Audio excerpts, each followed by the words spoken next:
ਸਮੁੰਦਰਾਂ ਦੇ ਵਿੱਚ ਕੀ ਹੈ, ਛੱਲਾਂ ਦੇ ਨਾਲ ਜਾਗਦਾ ਰਹਿੰਦਾ। क्योंकि जो परमेश्वर के दास ने थोड़े लिए जिहड़ी मेहनत करते हैं, पूरी जाग जाग के प्रेयर करते हैं, रातां नूं उठ उठ के प्रेयर करते हैं। देखो कलीसिया तुसीं जानते होगे, जिवें हुण एक खेती दे विच एक जिमीदार खेत जांदा, लेकिन वो खेत दे विच एक बीज नूं पाया वे, सिट्टिया वे, लेकिन जदों बीज नूं सिੱਟ के आ जाए उहदी दुबारा केयर ना करे तो वो बीज की हुंदा, दुबारे खड़ा हुंदा जां फल दिंदा जां नहीं दिंदा। क्योंकि कलीसिया देखो परमेश्वर जी दे दास ने ना, ਉਹ ऐदां दे ने। देखो जिवें हुण परमेश्वर दे दास ने कलीसिया दे लई की करदे ने, जिवें एक जिमीदार देखो एक पौधे नूं किन्नी मेहनत दे नाल अपनी खेती दे विच जाके वो करदा, क्योंकि वो सिੱਟ के नहीं आउंदा उस फल नूं, क्योंकि उहदे लई किन्नी मेहनत करदा, पानी भी उन्हां नूं पाउंदा, रे स्प्रे भी पाउंदा। क्योंकि ऐदां दे ही परमेश्वर दे दास दा काम आ। क्योंकि परमेश्वर दे दास कलीसिया लई की करदे ने, पूरी खिंज खिंज के प्रेयर दे द्वारा की करते हैं, ओदी मेहनत दे विच लगे हुंदे ने। परमेश्वर मेरी कलीसिया ते दया कर, प्रभु मेरी कलीसिया ते दया कर। हर संडे परमेश्वर मेरी कलीसिया परमेश्वर छुटकारा पावे। क्योंकि जे तुसीं देखदे हो, जिम्मे देख इंसान किन्नी खेती दे विच मेहनत करदा, परमेश्वर दे दास दी मेहनत तां जिमीदार दे नालों भी ज़्यादा मेहनत हुंदी है। क्योंकि जे किसी दी एक बीमारी ना सॉल्व होवे जां एक प्रॉब्लम ना सॉल्व होवे, उहदे लई की करदे ने परमेश्वर दे दास जाग जाग के मेहनत कर भुखे रह के की करते हैं, उन्हां दे लई मेहनत करते हैं। क्योंकि कलीसिया तुहानूं भी चाहिदा कि असीं भी परमेश्वर दे दास दा की दईए, असीं साथ दईए।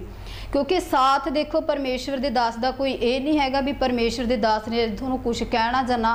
क्योंकि उहदे विच की है, जिवें हुण हर संडे तुसीं चर्च दे विच ने जिवें तुहानूं बोलिया जांदा, सिर्फ तुहानूं एक वचन दी कहा जांदा कि तुसीं वचन नूं की करो, तुसीं लागू करो।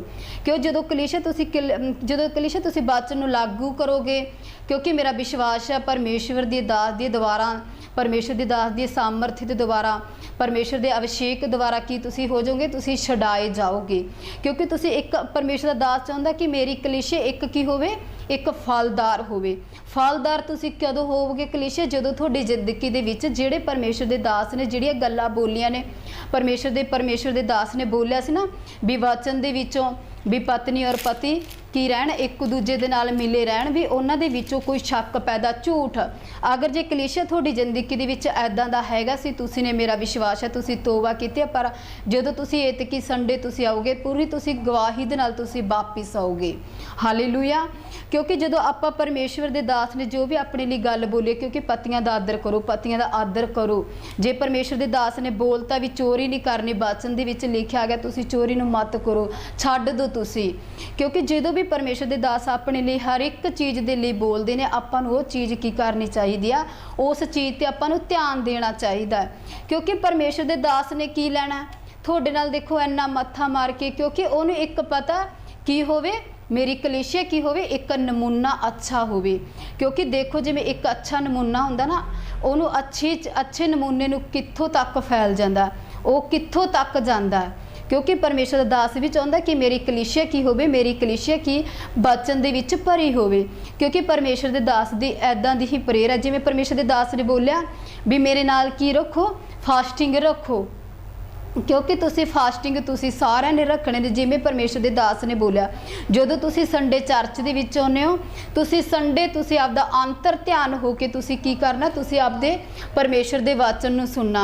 जिन्ना ही तुसी परमेश्वर दे वचनां नूं सुनोगे तां मेरा विश्वास है परमेश्वर ने तुहाडी जिंदगी दे विच की करना, बहुत ज़्यादा तुहाडी जिंदगी दे विच बदलाव आउणा, एक वड्डा बदलाव आउणा। वड्डा बदलाव काहदे नाल आऊगा? क्योंकि असीं नहीं जानदे हुंदे भी साडी जिंदगी दे विच असी की कर रहे हैं, की नहीं कर रहे। क्योंकि जदों हर संडे आपां वचन नूं सुनांगे ना, वचन अपनी जिंदगी दे विच की करदा, एक वड्डा निखार लैके आउंदा, वड्डी ग्रेस लैके आउंदा, वड्डा पावरफुल वचन हुंदा परमेश्वर दा। क्योंकि जिवें हुण देखो पेड़ा लग्या हुंदा, दरख्त लग्या हुंदा, उते देखो एक मिठा भी फल हुंदा, एक की हुंदा, एक उते कोड़ा भी फल हुंदा। आपां कौड़े फल वाली नहीं जानते, आपां मिठे फल वाली जाने आ। क्योंकि आपां उस जगह दे विच जाना, उस चर्च दे विच जाना जिथों आपां नूं की मिलदा, जिथों आपां नूं आत्मिक वचन मिलदा। क्योंकि जो अपने जीवन के अंदर एक आत्मिक वचन जाता ना, जो अपना जीवन है पूरा कूड़े की तरह भरिया होया, वो किवें कढ़ना? आपां परमेश्वर दे सिर्फ वचन द्वारा कढ़ना। हालेलुया। ਹਾਲੇਲੂਇਆ। ਕਲੀਸਿਆ ਸਭ ਜਨ ਤੁਸੀਂ ਬੋਲਦੇ ਹੋਏ, क्योंकि तुसी अंतर ध्यान हो कि तुसी परमेश्वर के वचनों के विचों तुसी सुनना। क्योंकि जो आपां परमेश्वर के दास जो बोलते हैं आपां नूं हर एक गल दे उत्ते आपां नूं ध्यान देना चाहिए, अंतर ध्यान हो के तुसी सारियां टेंशनां नूं छड्ड के, क्योंकि जिहड़े परमेश्वर के दास वचन के लिए बोलते हैं आपां नूं उस वचन के द्वारा बोलना चाहिए। हालेलुया। परमेश्वर के दास तुहाडे विच आ रहे ने, आपां सब जन आपदी अखां नूं बंद करदे होए, सिरां नूं झुकाउंदे होए, क्योंकि परमेश्वर के दास एक गहरा वचन लैके आउणगे तुहाडे लई, पूरा पावरफुल वचन लैके आउणगे। तुसीं उस वचन नूं सुनना, तुसीं उस हीलिंग प्रेयर नूं तुसीं ने रिसीव करना, सुनना। तुसीं आपदी अखां नूं बंद करदे होए परमेश्वर दा थैंक्स बोलदे हो। दिन दे विच तुसीं हर पल तुसीं परमेश्वर दा थैंक्स बोलो, धन्यवाद बोलो पिता यीशु दे नाम च, आमीन।